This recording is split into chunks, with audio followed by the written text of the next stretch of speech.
Gadis dari pegunungan datang ke kota Jinghai untuk pertama kalinya. Dia diterima di universitas terbaik. Di upacara pembukaan, dia berbicara sebagai perwakilan sarjana terbaik. Tatapannya penuh dengan cahaya. Gadis itu berkata bahwa dia membutuhkan waktu 18 tahun untuk sampai di sini. Dia percaya bahwa selama ada usaha, mimpi akan terwujud. Di bawah panggung, seorang pria berpakaian rapi menatapnya yang bersinar di panggung dengan tenang. Setelah pidato selesai, gadis itu menerima sekuntum bunga. Di kartu tertulis, mimpi pasti akan terwujud. Tanda tangannya hanya seorang senior. Dia tidak tahu bahwa orang yang memberi bunga adalah pria di bawah panggung.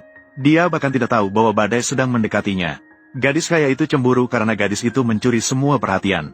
Dia bekerja sama dengan teman sekelas untuk menjebak gadis itu di ruang kelas. Mereka mengambil kesempatan saat gadis itu lengah. Mereka menyelipkan sebuah kalung berlian ke dalam tasnya. Lalu mereka menggeledahnya di depan umum untuk menjebak dan memfitnah. Gadis itu tidak bisa membela diri. Sepatu kain yang dibuat tangan oleh ibunya juga digunakan oleh gadis kaya itu untuk menghina di depan orang banyak. Kehadiran guru tidak membuktikan dia tidak bersalah. Sebaliknya, dia malah melakukan pelecehan terhadapnya di kantor. Gadis itu berjuang melawan tetapi malah disalahkan. Akhirnya, dia dikeluarkan dari sekolah karena pelanggaran berat. Siaran pers hancur berkeping-keping di tengah hujan. 5 tahun kemudian, impian gadis itu hancur total. Dia menjadi penulis bayangan untuk pembawa acara terkenal. Tinggal di rumah sewa yang reyot. Dan juga memiliki pacar yang hanya sibuk bermain game. Pada hari itu, pembawa acara ingin menarik investasi.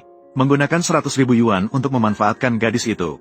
Memintanya menemani seorang menteri yang terlihat menjijikkan untuk makan malam. Gadis itu tahu itu adalah jamuan berbahaya. Tapi demi mengumpulkan biaya medis untuk pacarnya, dia tetap pergi meski terpaksa. Di depan pintu klub, dia dihentikan oleh petugas keamanan karena mengendarai sepeda listrik. Sementara itu, pria yang sama 5 tahun lalu juga baru saja pulang ke negara dan datang ke klub yang sama dengan teman-temannya. Selama makan malam, gadis itu dipaksa minum banyak alkohol. Menteri itu memandangnya dengan tatapan penuh niat buruk. Setelah acara minum, pembawa acara berpura-pura peduli. Namun, dia sudah bersekongkol dengan menteri tersebut, memberikan kartu kamar gadis itu kepada menteri. Gadis itu menolak dengan tegas. Setelah berjuang mati-matian, dia melarikan diri dari ruangan.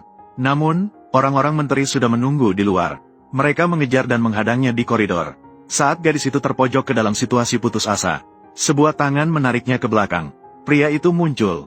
Dia melepas jaket jasnya dan membungkusnya di sekitar tubuh gadis itu. Dia menatap dingin para pengawal yang mengejarnya.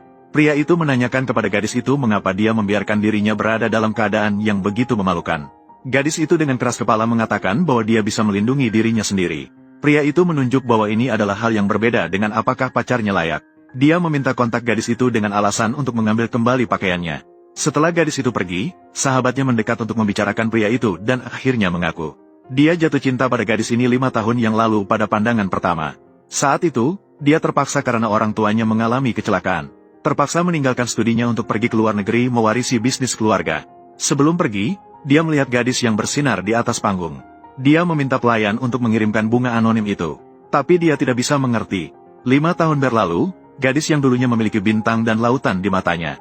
Apa yang sebenarnya telah terjadi sehingga dia menjadi seperti sekarang?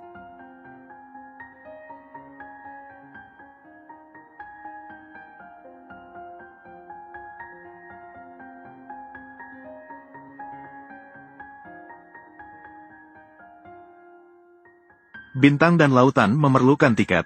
Sungai dan jauh juga memerlukan celah jalan.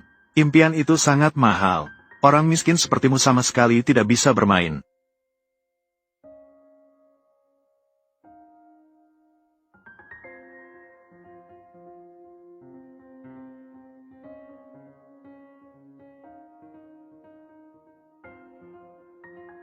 Saya tidak memiliki saya.